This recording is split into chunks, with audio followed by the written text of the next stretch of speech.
Just getting a few things organized and then we'll get started. Also, giving people a minute to show up.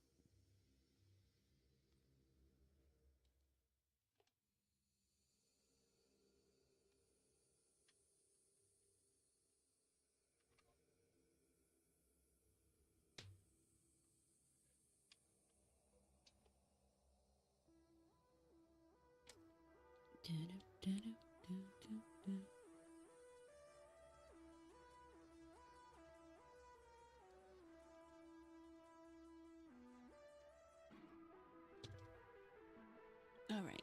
I need the other. Well, I wonder how that'll work.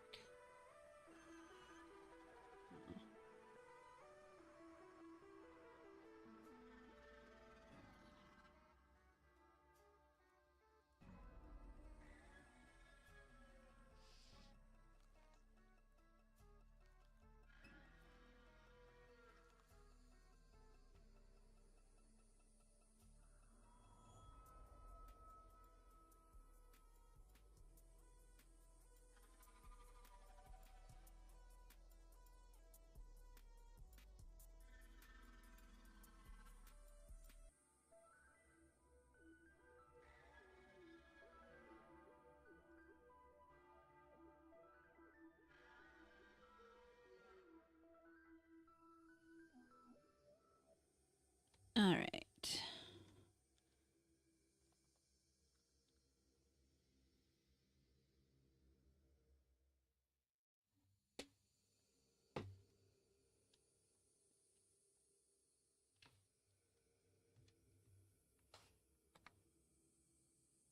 My desk is a complete mess. I started a project and haven't had time to finish it, so I've got a mess all over my desk. Shame on me. All right.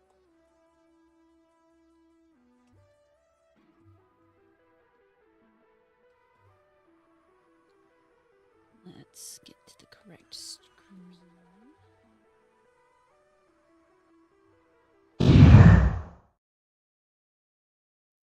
Hello. Hey, Smokey. How you doing tonight?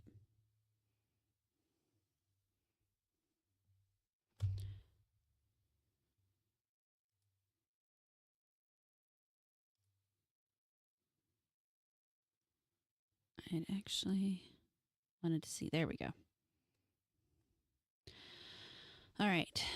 So I can finally see y'all over on Twitter. Hopefully the chat works. I don't know how that works if you decide to chat. So I hope everyone's having a lovely Thursday evening where I can't guarantee how long I'm going to read tonight. Normally I try to go for about 2 hours, hour and a half-ish. But the story we have is quite long, and we will definitely be breaking it into parts. Because, well, I only have one voice. We've got quite a bit of reading to do. So, well, we'll at least get 1 or 2 parts done. If you've ever heard the story before, hopefully I could do it justice. I apologize for all the words I am going to slaughter because, let's face it, I'm far from perfect. All right. Shadow over Innsmouth. During the winter of 1927 to 1928, officials of the federal government made a strange and secret investigation of certain conditions in the ancient Massachusetts seaport of Innsmouth. You know what? I forgot to start the music.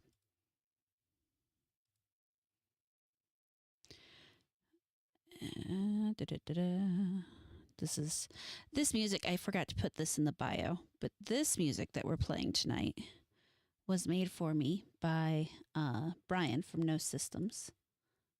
Hold on while I make sure you can hear it, and I'm going to turn it down a bit. Please let me know if it's too loud, too quiet, too whatever. It's supposed to be in the background.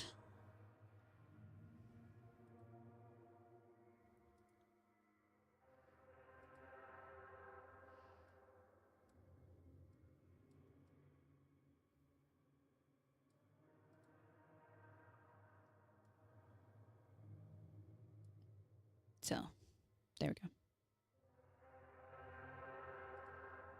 That'll work. Let me know, like I said, if the sounds are off.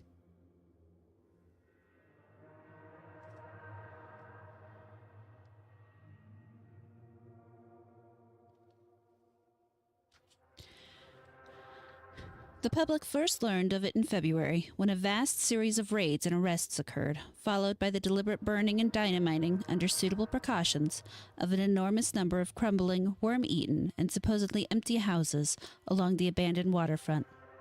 Uninquiring souls let this occurrence pass as one of the major clashes in a spasmodic war on liquor. Keener news followers, however, wondered at the prodigious number of arrests, the abnormally large forces of men used in making them, and the secrecy surrounding the disposal of the prisoners. No trials or even definite charges were reported, nor were any of the captors seen thereafter in the regular goals of the nation, or jails of the nation. There were vague statements about disease and concentration camps, and later about dispersals and vague statements about dispersals in various naval and military prisons, but nothing positive ever developed. Innsmouth itself was left almost depopulated, and is even now only beginning to show signs of a sluggish, revived existence. Complaints from many liberal organizations were met with long, confidential discussions, and representatives were taken on trips to certain camps and prisons. As a result, these societies became surprisingly passive and reticent. Newspapermen were harder to manage, but seemed largely to cooperate with the government in the end. Only one paper, a tabloid always discounted because of its wild policy, mentioned the deep-diving submarine that discharged torpedoes downward in the marine abyss just beyond the Devil Reef. That item, gathered by chance in a haunt of sailors, seemed indeed rather far-fetched, since the low, black reef lies a full mile and a half out from Innsmouth Harbor.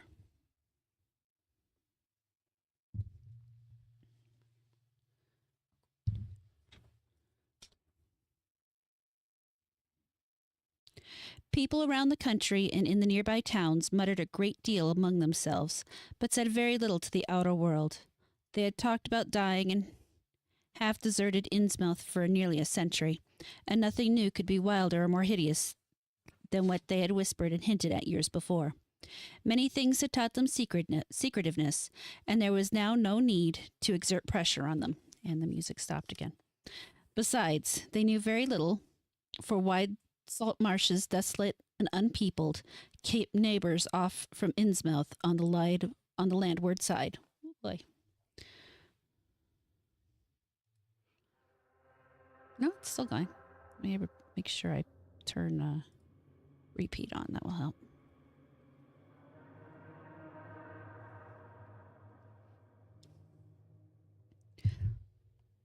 But at last I am going to defy the ban on speech about this thing.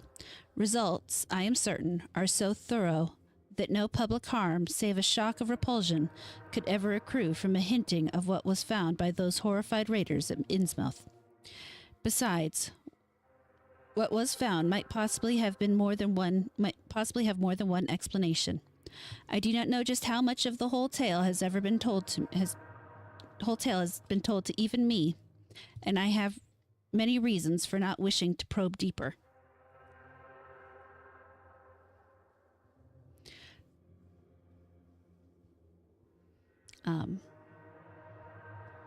Sorry, I gotta reposition here. For my contact with this affair has always been closer than that of any other layman, and I have carried away impressions which are yet to drive me to drastic measures. It was I who fled frantically out of Innsmouth in the very early morning hours of July 16, 1927, and whose frightened appeals for government inquiry and action brought on the whole reported episode. I was willing enough to stay mute while affair was fresh and uncertain, but now that it is an old story, with public interest and curiosity gone, I have an odd craving to whisper out about those few frightful hours in that ill-rumored and evilly shadowed seaport of death and blasphemous abnormality. The mere telling helps me restore confidence in my own faculties to reassure myself that I was not simply the first to succumb to a contagious nightmare hallucination. It helps me, too, in making up my mind regarding a certain terrible step which lies ahead of me. Hey, Silver. Hi, Franco. Thanks for joining us.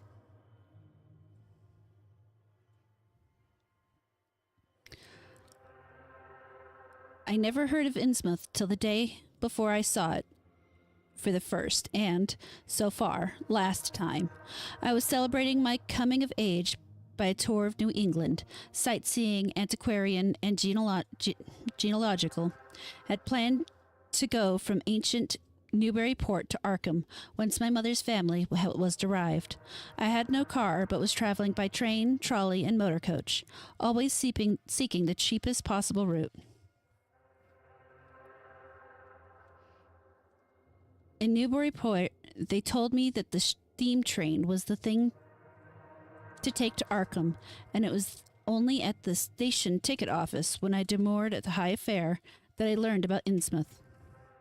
The stout, shrewd-faced agent, whose speech shewed him to be no local man, seemed sympathetic towards my effort at economy, and made a suggestion that none of my other informants had offered.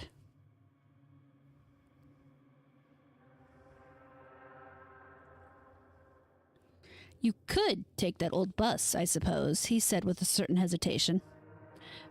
But it ain't thought much about hereabouts.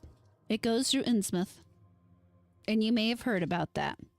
And so the people don't like it. Run by an Innsmouth fellow, Joe Sargent, but never gets any custom from here, or Arkham either, I guess.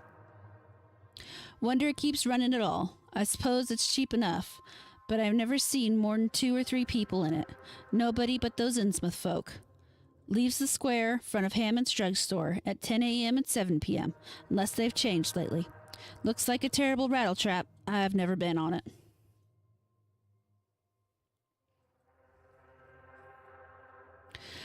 That was the first I ever heard of shadowed Innsmouth. Any reference to a town not shewn on a common map or listed in recent guidebooks would have interested me, and the agent's odd manner of allusion roused something like real curiosity.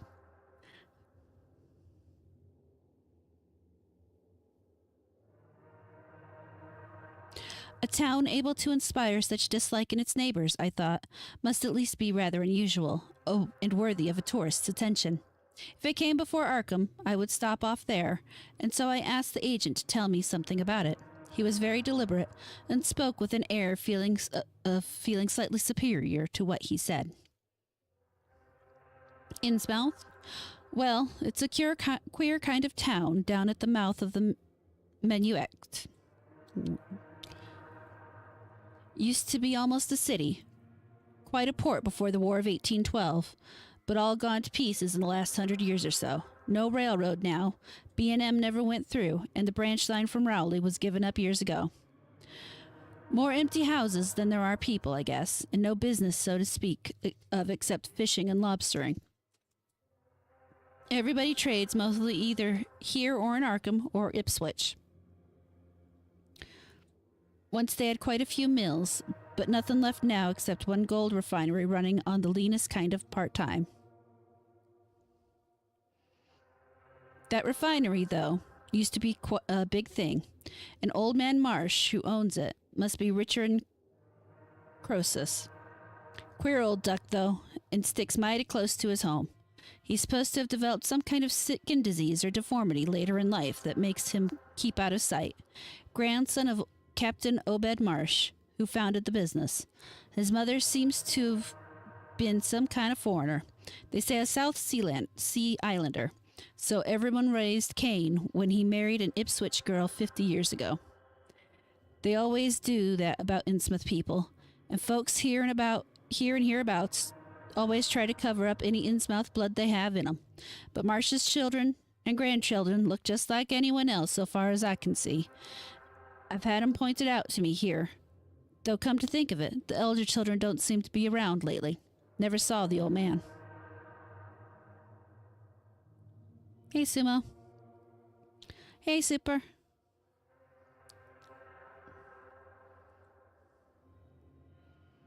And why is everyone so down on Innsmouth? Well, young fellow, you mustn't take too much stock in what people say here around here say.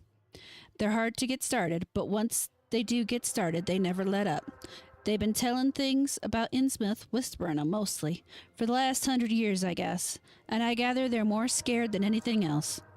Some of the stories would make you laugh, about old Captain Marsh driving bargains with the devil and bringing imps out of hell to live in Innsmouth, or about some kind of devil worship and awful sacrifices in some place near the wharves that people stumbled on around 1845 or hereabouts. But I come from Panton, Vermont, and that kind of story don't go down with me. Hey, Bong Donkey. You ought to hear, though, what some of the old-timers tell about the Black Reef on the coast. Devil Reef, they call it. It's well above water a good part of the time, and never much below it. But at that, you could hardly call it an island. The story is that there's a whole legion of devils, seen sometimes on that reef, sprawled about or darting in and out of some kind of caves near the top. It's a rugged, uneven thing. It's a good bit over a mile out, and towards the end of shipping days, sailors used to make big detours just to avoid it. That is, sailors that didn't hail from Innsmouth. One of the things they had against old Captain Marsh was that he was supposed to land on it sometimes at night when the tide was just right. Maybe he did, for I dare say the rock formation was interesting, and it's just barely possible he was looking for pirate loot and maybe finding it. But there was talk of his dealing with the demons there. Fact is, I guess on the whole, it was really the captain that gave the bad reputation to the reef. That was before the big epidemic of 1846, when over half of the folk in Innsmouth were carried off. They never did quite figure out what the trouble was, but it was probably some kind of foreign disease brought from China, or something where the shipping, or somewhere by the shipping. It surely was bad enough. There were riots over it, and all kinds of ghastly doings that I don't believe ever got outside of town. It left the place in awful shape. Never came back there. There can't be more than 300 or 400 people living there now. But the real thing behind the way folks feel is simply race prejudice. And I don't say I'm blaming those who hold it. I hate the Innsmouth folks myself, and I wouldn't care to go to their town. I suppose, you know, though I can see you're a Westerner by your talk, what a lot of our New England ships used to have to do with the queer ports in Africa, Asia, the South Seas, and everywhere else, and what queer kinds of people they sometimes brought back with them. You've probably heard about the Salem man that came home with a Chinese wife, and maybe you know there's still a bunch of Fiji Islanders somewhere around Cape Cod. Hey, Wick Dipper.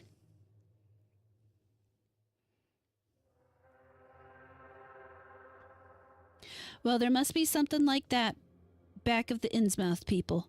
The place always was bad cut from the rest of the country by marshes and creeks, and we can't be sure about the ins and outs of the matter, but it's pretty clear that old Captain Marsh must have brought home some odd specimen when he had all 3 of his ships in commission back in the 20s and 30s. There's certainly a strange kind of streak in the Innsmouth folk today. I don't know how to explain it, but it sort of makes you crawl. You notice a little in Sargent if you take the bus. Some of them have a queer narrow head with flat nose and bulgy, starey eyes that never seem to shut, and their skin ain't quite right, rough and scabby, and the sides of their necks are all shriveled or creased up. Get bald, too, very young. The older folk look the worst. Fact is, I don't believe I've ever seen a very old chap of that kind. Guess they must die of looking in the glass. Animals hate 'em. They used to have a lot of horse troubles before autos came in. Nobody around here or in Arkham or Ipswich will have anything to do with them. And they kind of act offish themselves when they come to town or when anyone tries to fish on their grounds. Queer how fish are always thick off Innsmouth Harbor when there ain't anywhere else around. But just try to fish there yourself and see how the folks chase you off.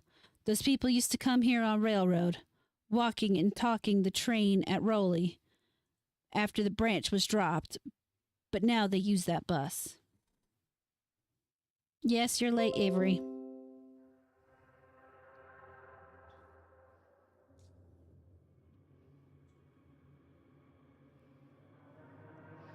Yes, there's a hotel in Innsmouth called the Gilman House, but I don't believe it can amount to much. I wouldn't advise you to try it.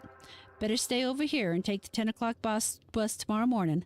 Then you can get an evening bus there for Arkham at 8 o'clock. There was a factory inspector who stopped at the Gilman a couple years ago, and he had a lot of unpleasant hints about the place. Seems they get a queer crowd there, for this fellow heard voices in other rooms, though most of them was empty. That gave him the shivers. It was foreign talk, he thought, but he said the bad thing about it, it was the kind of voice that sometimes spoke. It just sounded so unnatural, slopping like, he said. And he didn't dare undress to go to sleep, just waited up and lit out first thing in the morning. The talk went on most all night. This fellow, Casey was his name, had a lot to say about how the Innsmouth folks watched him and seemed kind of on guard. He found the Marsh Refinery a queer place. It's in an old mill on the lower falls of the Menuet. What he said tallied up with what I'd heard. Books in bad shape and no clearer account of any kind of dealings. You know, it's always been kind of a mystery where the Marshes get the gold they refine. They've never seemed to do much buying in that line, but years ago they shipped out an enormous lot of ingots. YouTube hates me, what can I say?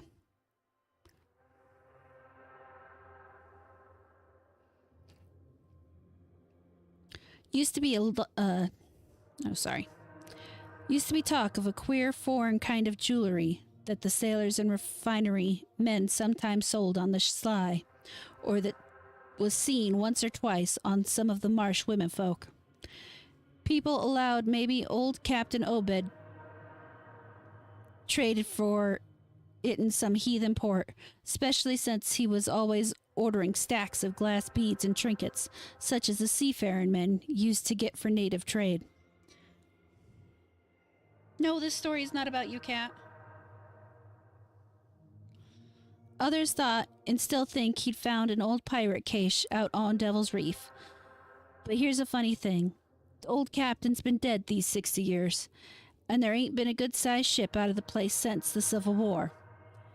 But just the same, the Marshes still keep on buying a few of those native trade things, mostly glass and rubber gewgaws, they tell me. Maybe the Innsmouth folks like 'em to look at themselves. God knows they've gotten to be about as bad as South Sea cannibals and Guinea savages.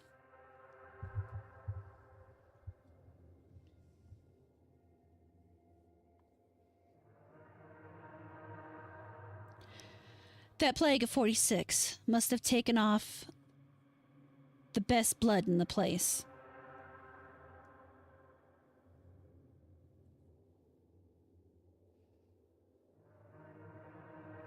Anyway, they're a doubtful lot now, and the Marshes and other rich folk are as bad as any.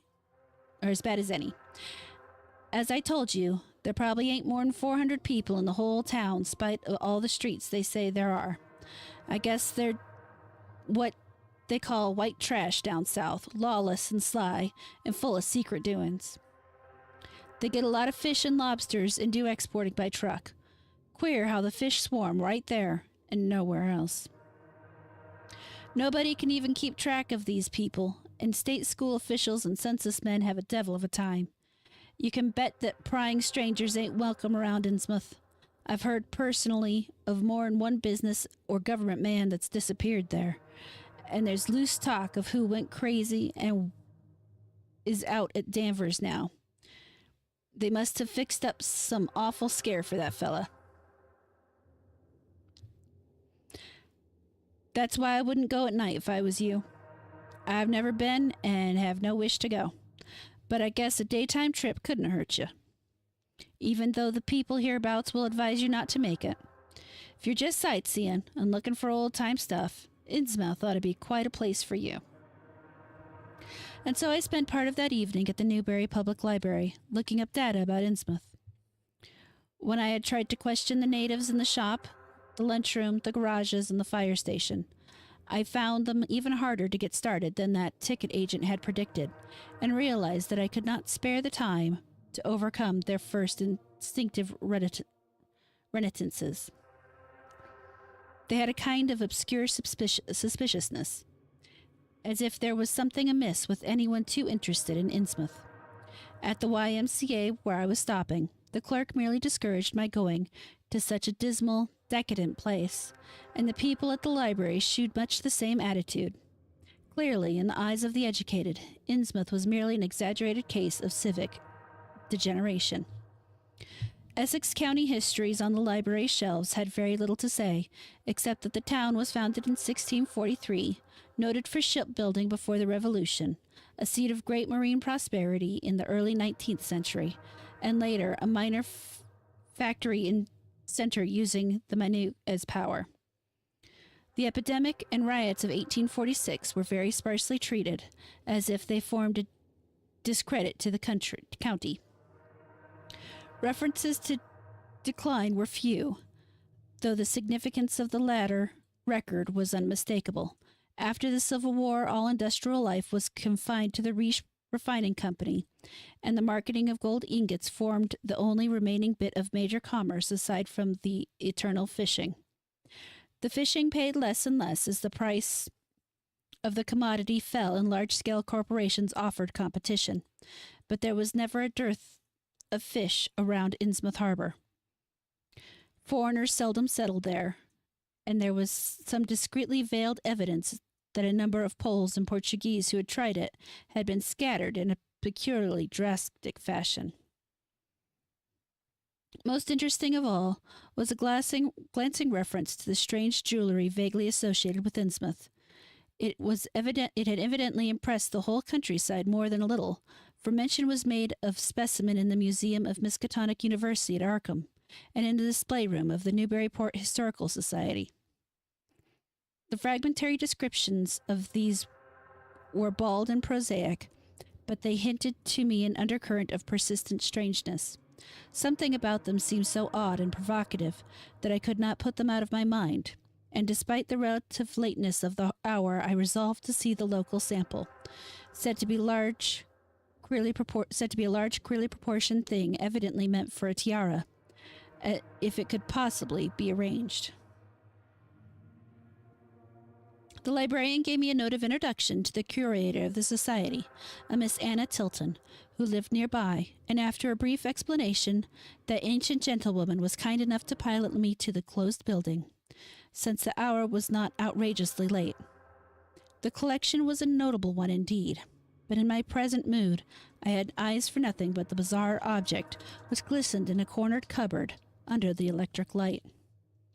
It took no excessive sensitiveness to beauty to make me literally gasp at the strange, unearthly splendor of the alien, opulent fantasy that rested there on a purple velvet cushion.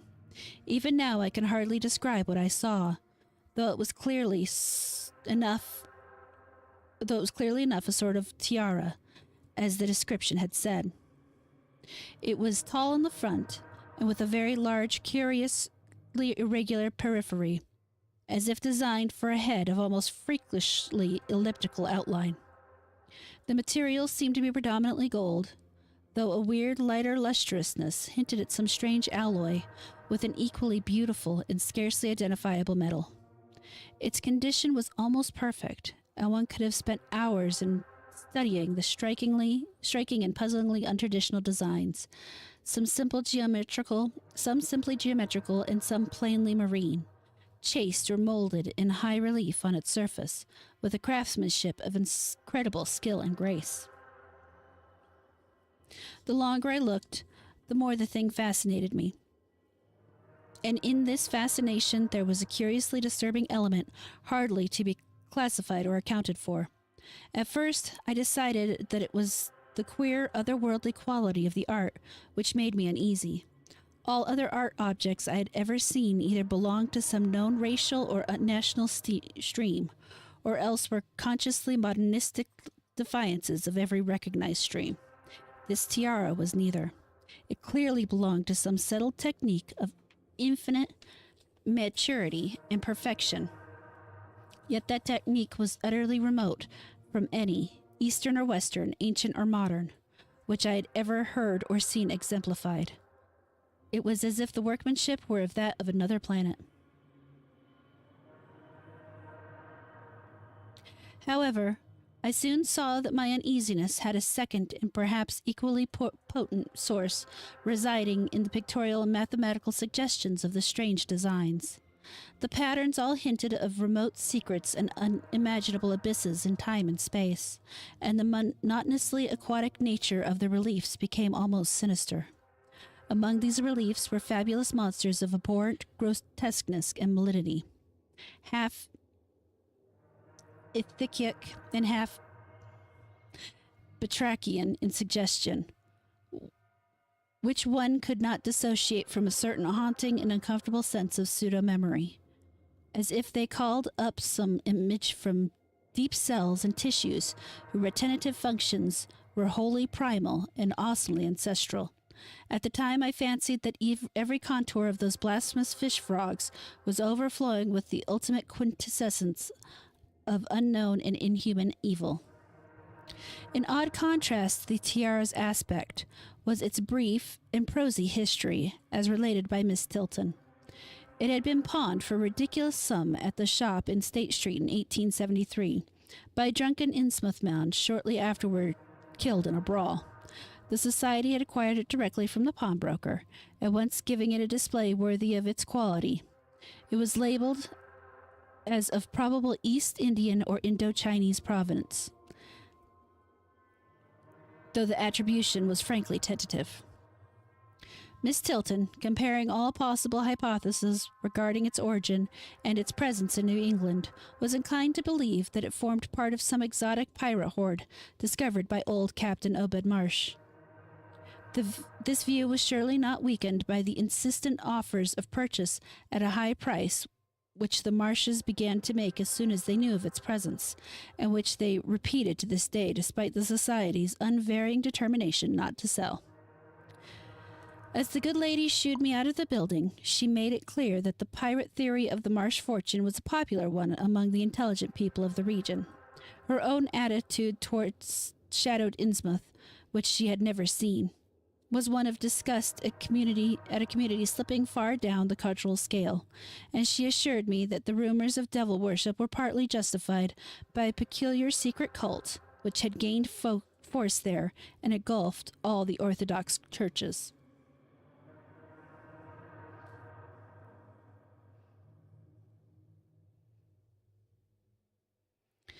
It was called, she said, the Esoteric Order of Dagon, and was undoubtedly a debased, quasi-pagan thing imported from the Far East a century before, at a time when the Innsmouth fisheries seemed to be going barren. Its persistence among a simple people was quite natural in view of the sudden and permanent return of abundantly fine fishing, and it soon came to be the greatest influence on the town, replacing Freemasonry altogether and taking up headquarters in the old Masonic Hall on New Church Green. All this, to the pious Miss Tilton, formed an excellent reason for shunning the ancient town of decay and desolation, but to me it was merely a fresh incentive. To my architectural and historical anticipation was now added an acute anthropological zeal. I could scarcely sleep in my small room at the Y as the night wore away. Shortly before 10 in the morning, I stood with one small valise in front of Hammond's drugstore in Old Market Square, waiting for the Innsmouth bus. As the hour for its arrival drew near, I noticed a general drift of the loungers to other places up the street, or to the ideal lunch across the square. Evidently, the ticket agent had not exaggerated the dislike for which local people bore towards Innsmouth and its descendants. After a few moments, a small motor coach of extreme decrepitude and dirty gray color rattled down State Street, made a turn, and drew up at the curb beside me. I felt immediately that it was the right one, a guess which the half-illegible sign on the windshield, Arkham, Innsmouth, Newport, soon verified.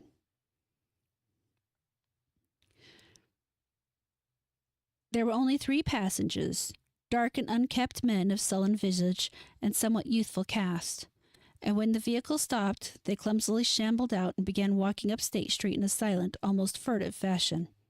The driver also alighted, and I watched him as he went into the drugstore to make some purchase. This, I reflected, must be the Joe Sargent mentioned by the ticket agent, and even before I noticed any detail there spread over me a wave of spontaneous aversion which could be neither checked nor explained. It suddenly struck me as very natural that the local people should not wish to ride on a bus owned and driven by this man, or to not visit any oftener than possible the habitat of such a man and his kinfolk. When the driver came out of the store, I looked at him more carefully and tried not to determine the source of my evil impression. He was a thin, stoop-shouldered man, not much under 6 feet tall, dressed in a shabby blue civilian clothes and wearing a frayed gray golf cap. His age was perhaps 35, but the odd, deep creases in the sides of his neck made him seem older when one did not study his dull, expressionless face. He had a narrow head, bulging, watery blue eyes that seemed never to wink, a flat nose, a receding forehead and chin, and singularly undeveloped ears. His long, thick lips and coarse-pored, grayish cheeks seemed almost beardless except for some sparse yellow hairs that straggled and curled in irregular patches, and in places the surface seemed queerly irregular, as if peeling from some cutaneous disease. His hands were large and heavily veined, and had a very unusual grayish-blue tinge. The fingers were strikingly short in proportion to the rest of the structure, and seemed to have a tendency to curl closely into the huge palm. As he walked towards the bus, I absorbed his peculiarly shambling gait, and saw his feet were inordinately immense. The more I studied them, the more I wondered how he could buy any shoes to fit them. A certain greasiness about the fellow increased my dislike. He was evidently given to working or lounging around the fish docks, and carried with him much of their characteristic smell. Just what foreign blood was in him I could not even guess.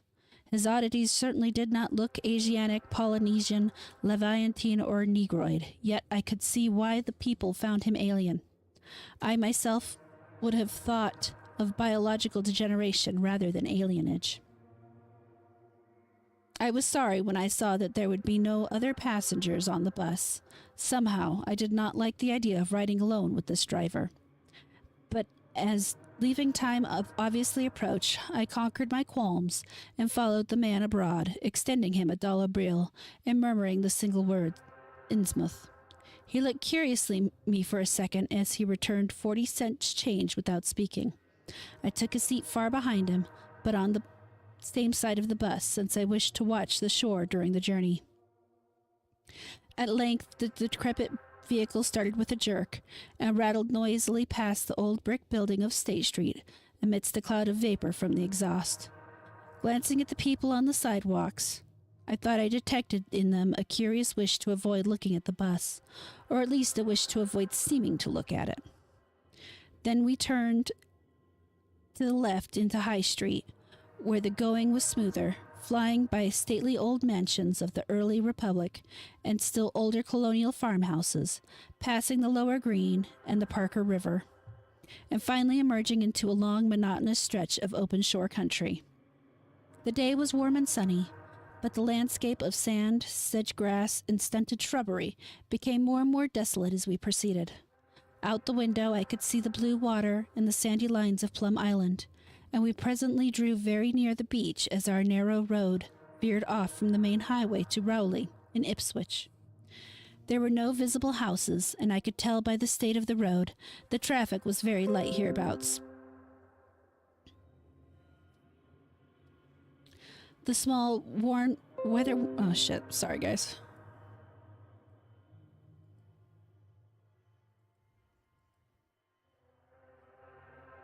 All right, where was I?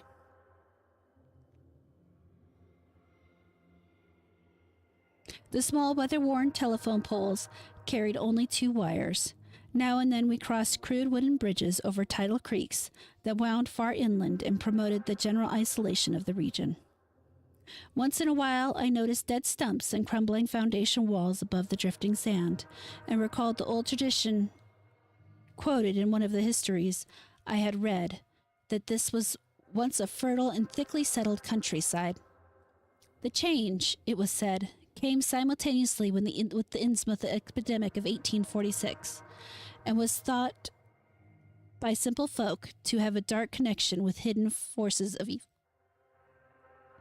Actually, it was caused by the unwise cutting of woodlands near the shore, which robbed the soil of its best protection and opened the way for waves of wind-blown sand. At last we lost the sight of Plum Island, and we saw the vast expanse of the open Atlantic on our left. Our narrow course began to climb steeply, and I felt a singular sense of disquiet in looking at the lonely crest ahead where the rutted roadway met the sky. It was as if the bus were about to keep on its ascent, leaving the sane earth altogether and merging with the unknown arcana of upper air and cryptical sky. The smell of the sea took an ominous implications, and the silent driver's bent, rigid back and narrow head became more and more hateful.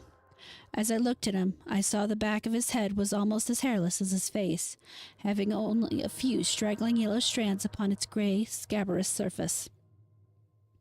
Then we reached the crest and beheld the outspread valley beyond, where the Minuet joined the sea just north of the long line of cliffs that culminate in Kingsport Head and veer off towards Cape Ann. On the far, misty horizon, I could just make out the dizzy profile of the head, topped by the queer ancient house of which so many legends are told. But for the moment, all my attention was captured by the nearer panorama just below me. I realized, come face to face with the rumor-shattered Innsmouth. It was a town of wide extent and dense construction, yet one with a portentous dearth of visible life.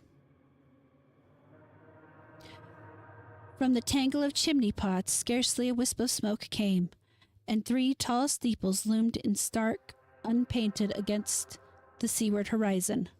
One of them was crumbling down at the top, and in that and another there were only black gaping holes where the clock dial should have been. The vast huddle of sagging gambrel roofs and peaked gables conveyed with offensive clearness that the idea of wormy decay. And as we approached along the now descending road, I could see that many roofs had wholly caved in. There were some large Georgian houses, too, with hipped roofs, cupolas, and railed widows' walks. Those were mostly well back from the water, and 1 or 2 seemed to be in moderately sound condition. Stretching inland from among them, I saw the rusted, grass-grown line of the abandoned railway, with leading telegraph poles now devoid of wires, and the half-obscured lines of the old carriage roadways to Rowley and Ipswich. The decay was worse close to the waterfront, though in its very midst I could spy the white belfry of a fairly well-preserved brick structure which looked like a small factory. The harbor, long clogged with sand, was enclosed by an ancient stone breakwater on which I could begin to discern the minute forms of a few seated fishermen, and at whose end were what looked like the foundations of a bygone lighthouse. A sandy tongue had formed inside this barrier, and upon it I saw a few decrepit cabins, moored dories, and scattered lobster pots. The only deep water seemed to be where the river poured out past the belfried structure and turned southward to join the ocean at the breakwater's end. Here and there the ruins of wharves jutted out from the shore to end in the indeterminate rottenness, whose farthest south seemed the most decayed. and far out at sea, despite a high tide, I glimpsed a long black line scarcely rising above the water, yet carrying a suggestion of old latent malignancy. This, I knew, must be Devil Reef. As I looked, a subtle, curious sense of beckoning seemed superadded to the grim repulsion, and oddly enough, I found this overtone more disturbing than the primary impression. We met no one on the road, but presently began to pass deserted farms in various stages of ruin. I noticed a few inhabited houses with rags stuffed in the broken windows and shells and dead fish lying around the littered yards. Once or twice, I saw listless-looking people working in barren gardens or digging clams on the fishy-smelling beach below, and groups of dirty, simian-visaged children playing around weed-grown doorsteps. Somehow, these people seem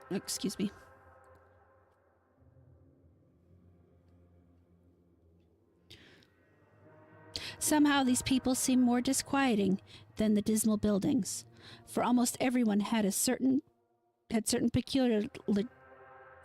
peculiarities of face and motions which I instinctively disliked, without being able to define or comprehend them. For a second, I thought this typical physique suggested some picture I had seen, perhaps in a book, under circumstances of peculiar horror or melancholy. This pseudo-recollection passed very quickly. As the bus reached a lower level, I began to catch the steady note of a waterfall through the unnatural stillness. The leaning, unpainted houses grew thicker, lined both sides of the road, and displayed more urban tendencies than did the ones we were leaving behind. The panorama ahead had contracted to a street scene, and in spots I could see where a cobblestone pavement and stretches of brick sidewalk had formerly existed. All the houses were apparently deserted, and there were occasional gaps where tumbled-down chimneys and cellar walls told of buildings that had collapsed. Pervading everything was the most nauseous, fishy odor imaginable. Soon cross streets and junctions began to appear, those on the left leading to shoreward realms of unpaved squalor and decay.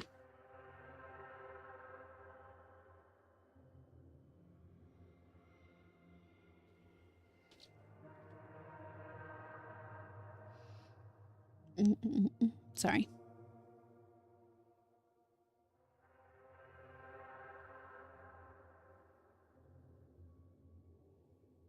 While those on the right shewed vistas of departed grandeur. So far I had seen no people in the town, and there now came signs of sparse habitation, curtained windows here and there, and an occasional battered motor car at the curb. Pavement and sidewalks were increasingly well defined, and though most of the houses were quite old, wooden brick structures of the early 19th century, they were obviously kept fit for habitation. As an amateur antiquarian, I almost lost my olfactory disgust and my feeling of menace and repulsion amidst this rich, unaltered survival from the past. But I was not to reach my destination without one very strong impression of poignant, disagreeable quality. Hey, Stardust.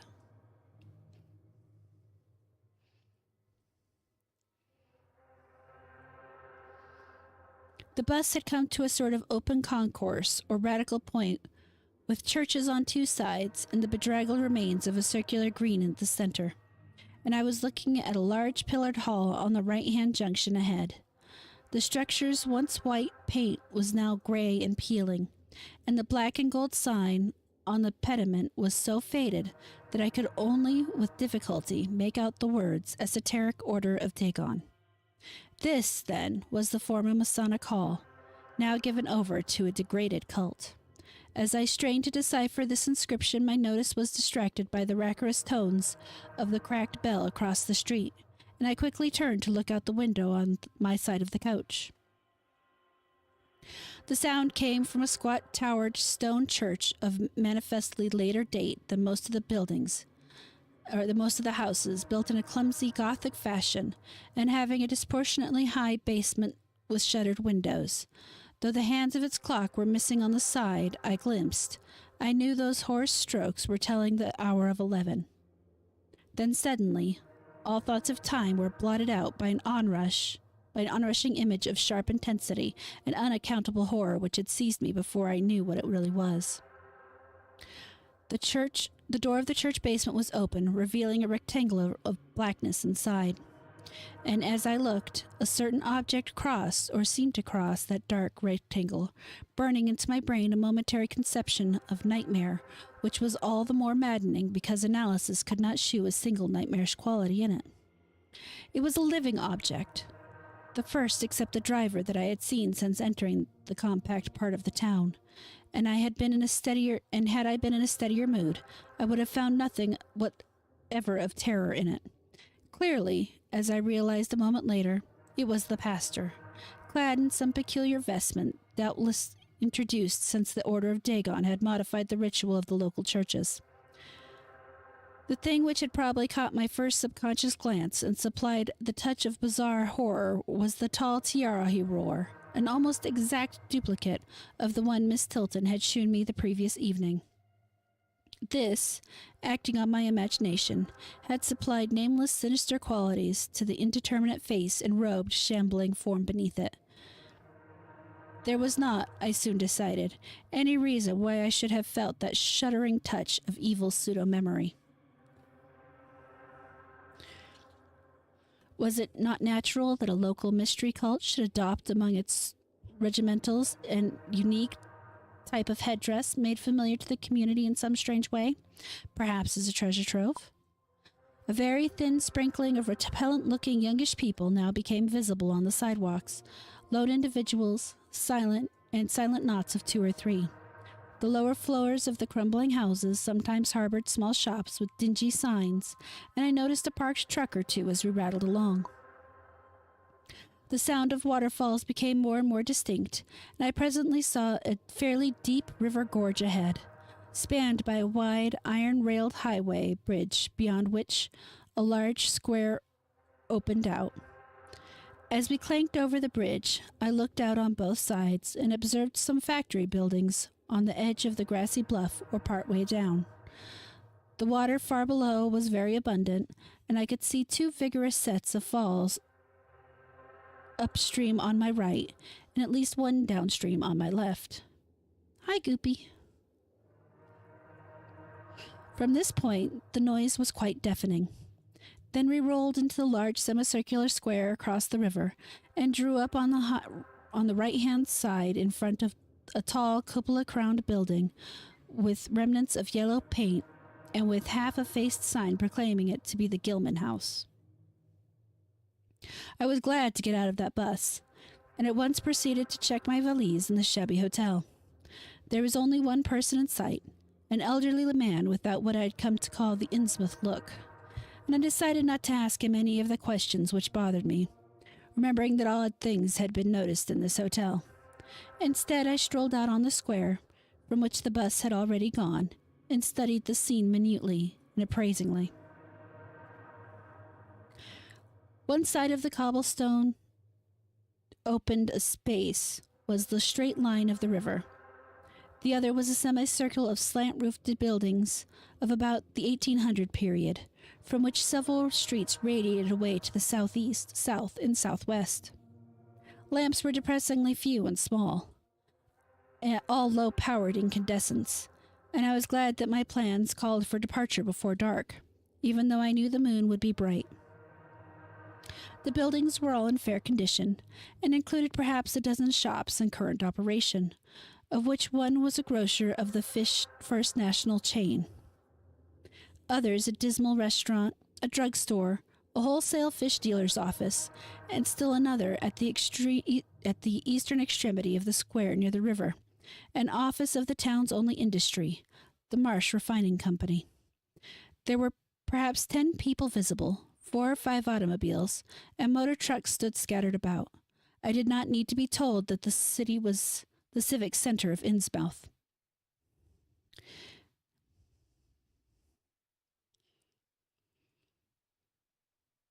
Eastward, I could catch blue glimpses of the harbor, against which rose the decaying remains of 3 once beautiful Georgian steeples.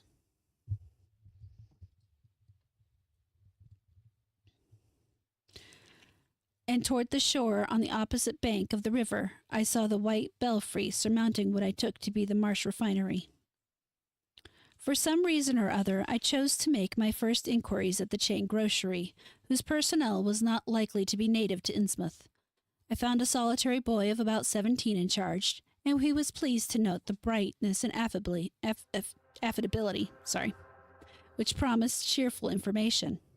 He seemed exceptionally eager to talk, and I soon gathered that he did not like the place, its fishy smell, or its furtive people. A word with any outsider was a relief to him. He hailed from Arkham, boarded with a family who came from Ipswich, and went back home whenever he got a moment off. His family did not like him to work in Innsmouth, but the chain had transferred him there, and he did not wish to give up his job.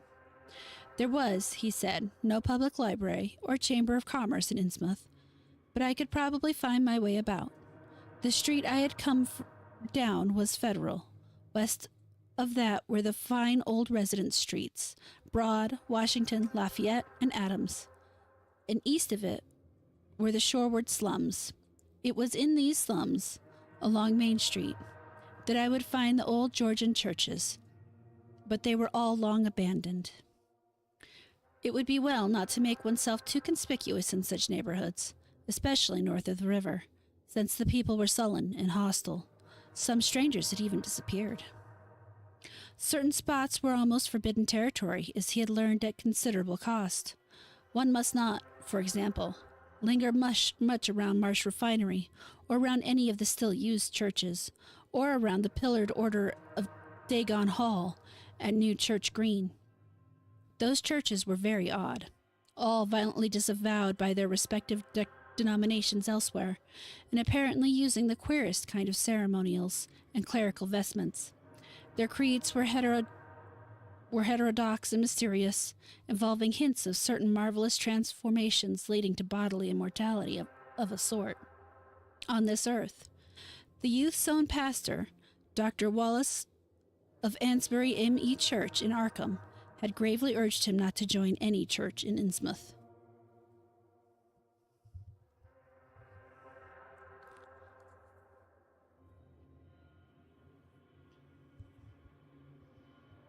As for the Innsmouth people, the youth hardly knew what to make of them. They were as furtive and seldom seen as animals that live in burrows, and one could hardly imagine how they passed their time apart from their desultory fishing. Perhaps judging from the quantities of bootleg liquor they consumed, they lay for most of the daylight hours in alcoholic stupor. They seemed sullenly banded together in a sort of fellowship and understanding, despising the world as if they had access to other impreferable spheres of entity. Their appearance, especially those staring, unwinking eyes, which one never saw shut, was certainly shocking enough, and their voices were disgusting. It was awful to hear them chanting in their churches at night, and especially during the main festivals or revivals, which fell twice a year on April 30th and October 31st. They were very fond of the water and swam a great deal in both river and harbor. Swimming races out to Devil Reef were very common, and everyone in sight seemed well able to share in this arduous sport. When one came to think of it, it was generally only rather young people who were seen about in public, and of these the oldest were apt to be the most tainted-looking. When exceptions did occur, they were mostly persons with no trace of aberrancy, like the old clerk at the hotel. One wondered what became of that bulk of the older folk, and whether the Innsmouth look were not a strange and insidious disease phenomenon which increased its hold as years advanced. Only a very rare affliction, of course, could bring about such a vast and radical anatomical changes in a single individual after maturity.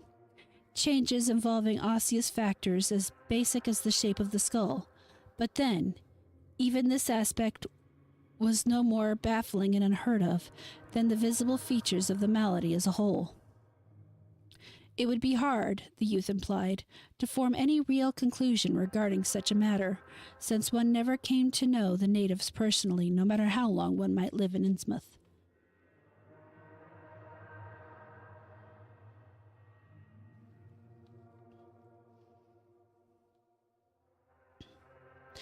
The youth was certain that many specimens, even worse than the worst visible ones, were kept locked indoors in some places. People sometimes heard the queerest kinds of sounds. The tottering waterfront hovels north of the river were reputedly connected by hidden tunnels, thus a veritable warren of unseen abnormalities. What kind of foreign blood, if any, these beings had, it was impossible to tell. They sometimes kept certain, especially repulsive characters out of sight when government agents and others from the outside world came to town. It would be of no use, my informant said, to ask the natives anything about the place. The only one who would talk was a very aged but normal-looking man who lived at the poorhouse on the north rim of the town and spent his time walking about or lounging about the fire station. This hoary character, Zadok Allen, was 96 years old and somewhat touched in the head, besides being the town drunkard. He was a strange, furtive creature who constantly looked over his shoulder, as if afraid of something, and when sober could not be persuaded to talk at all with strangers. He was, however, unable to resist any offer of his favorite poison, and once drunk would furnish the most astonishing fragments of whispered reminiscence.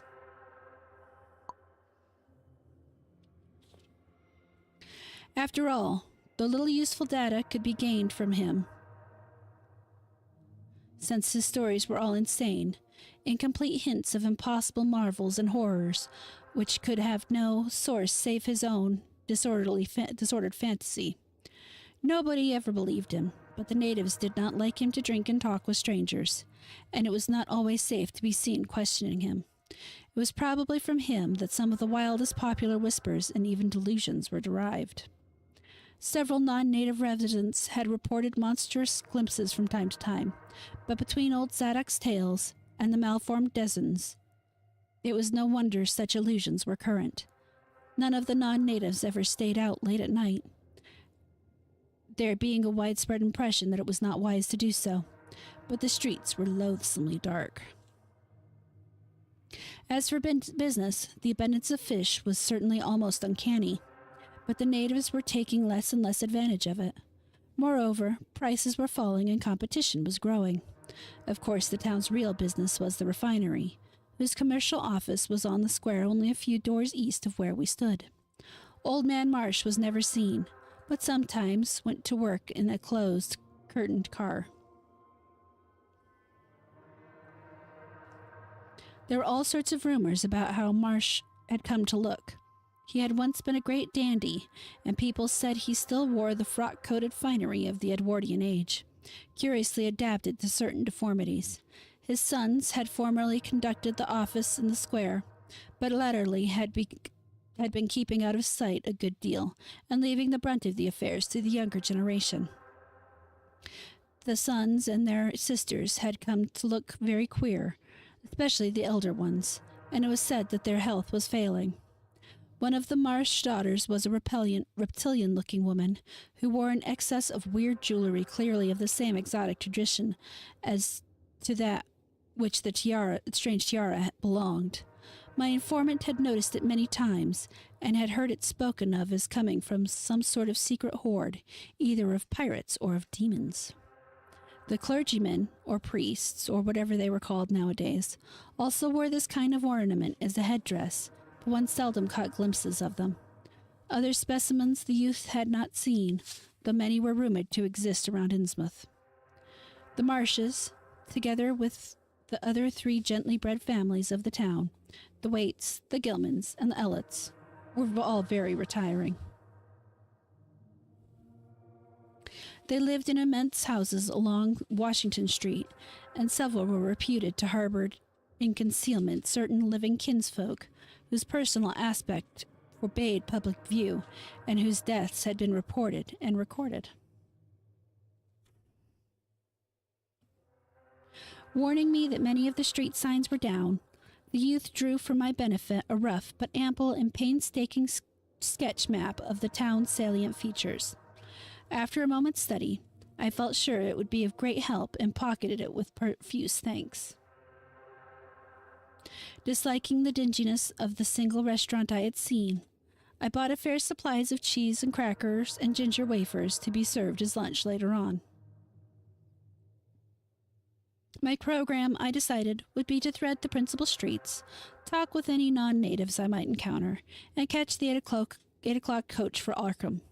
The town, I could see, formed a significant and exaggerated example of communal decay, but being no sociologist, I would limit my serious observation to the field of architecture.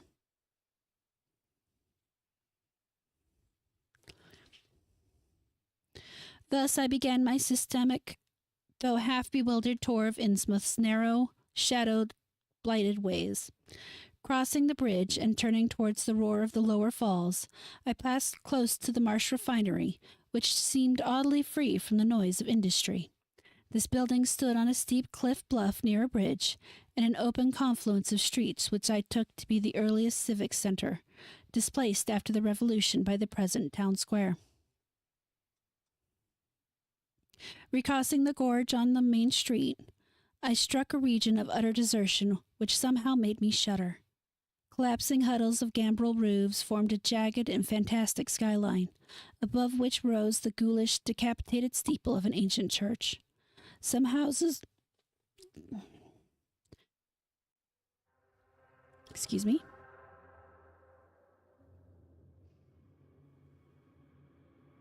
Some houses along Main Street were tenanted, but most were tightly boarded up. Down unpaved side streets I saw the black, gaping windows of deserted hovels, many of which leaned at perilous and incredible angles through the sinking part of the foundations. Those windows stared so spectrally that it took courage to turn eastward towards the waterfront. Certainly, the terror of a deserted house swells in geometrical rather than arithmetical progression as houses multiply to form a city of stark desolation.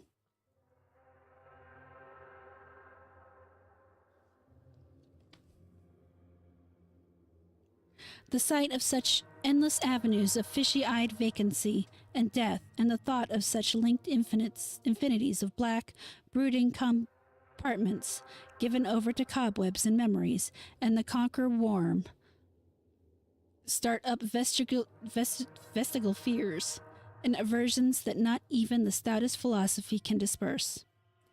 Fish Street was as deserted as Main, though it differed in having many brick and stone warehouses still in excellent shape. Water Street was almost its duplicate, save that there were great seaward gaps where the wharves had been.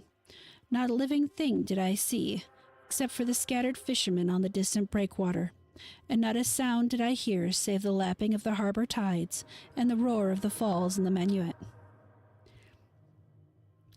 The town was getting more and more on my nerves, and I looked behind me furtively as I picked my way back toward the tottering Water Street Bridge.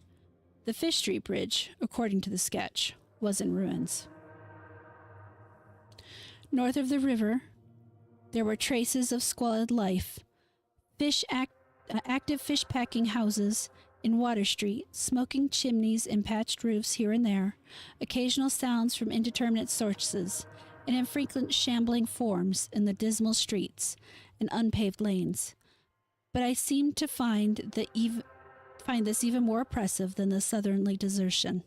For one thing, the people were more hideous and abnormal than those near the center of town, so that I was several times evilly reminded of something utterly fantastic which I could not quite place. Undoubtedly, the alien strain in the Innsmouth folk were stronger here than the farther inland. Unless, indeed, the Innsmouth were diseased rather than a blood strain, in which case this district might be held to harbor the more advanced cases. One detail that annoyed me was the distribution of the few faint sounds I heard. They ought naturally to have come wholly from the visibly inhabited houses, yet in reality were often the strongest inside the most rigid boarded-up facades. There were creakings, scurryings, and hoarse, doubtful noises, and I thought uncomfortably about the hidden tunnels suggested by the grocery boy. Suddenly I found myself wondering what the voices of those dozens would be like. I had heard no speech so far in this quarter, and was unaccountably anxious not to do so.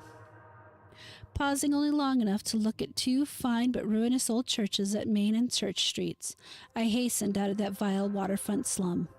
My next logical goal was New Church Green. But somehow or other, I could not bear to repass the church, in whose basement I had glimpsed the inexplicable frightening form of that strange, diademed priest or pastor. Besides, the grocery youth had told me that the churches, as well as the Order of Dagon Hall, were not advisable neighborhoods for strangers. Accordingly, I kept along Main to Martin, then turning inland, crossing Federal Street safely north of the Green, and entering the decayed patrician neighborhood of Northern Broad, Washington, Lafayette, and Adams Street. These stately old avenues were ill-surfaced and unkempt. Their elm-shaded dignity had not entirely departed. Mansion after mansion claimed my gaze, and most of them decrepit and boarded up amidst neglected grounds, but one or two in each street shewed signs of occupancy. In Washington Street, there was a row of 4 or 5 in excellent repair, and with finely tended lawns and gardens. The most sumptuous of these, with wide terrace portieres extending back the whole way to Lafayette Street, I took to be the home of Old Man Marsh, the afflicted refinery owner. In all these streets no living thing was visible, and I wondered at the complete absence of cats and dogs from Innsmouth. Another thing which puzzled and disturbed me, even in some of the best preserved mansions, was the tightly shuttered conditions of many of the third-story and attic windows. Furtiveness and secretiveness seemed universal in this hushed city of alienage and death, and I could not escape the sensation of being watched from ambush on every hand by sly, staring eyes that never shut. I shivered as the cracked stroke of 3 sounded from a belfry on my left. Too well did I recall the squat church from which those notes came. Following Washington Street towards the river, I now faced a new zone of former industry and commerce, noting the ruins of a factory ahead and seeing others with the traces of an old railway station and covered railway bridge beyond, up the gorge on my right. The uncertain bridge now before me was posted with a warning sign, but I took the risk and crossed again to the south bank, where traces of life reappeared. Furtive, shambling creatures stared cryptically in my direction, and more normal faces eyed me coldly and curiously. Innsmouth was rapidly becoming intolerable, and I turned down toward Payne Street, toward the square, in the hopes of getting some vehicle to take me to Arkham before the still distant starting time of that sinister bus. It was then that I saw the tumbled-down fire station on my left, and noticed the red-faced, bushy-bearded, watery-eyed old man in nondescript rags who sat on the bench in front of it, talking with a pair of unkempt but not abnormal-looking firemen. This, of course, must be Zadok Allen, the half-crazed, licorice nonagerian, whose tales of old Innsmouth and its shadows were so hideous and incredible. All right, so we are going to stop there for the evening. My voice is a little rough, so, but we will be back next week to do a part 2.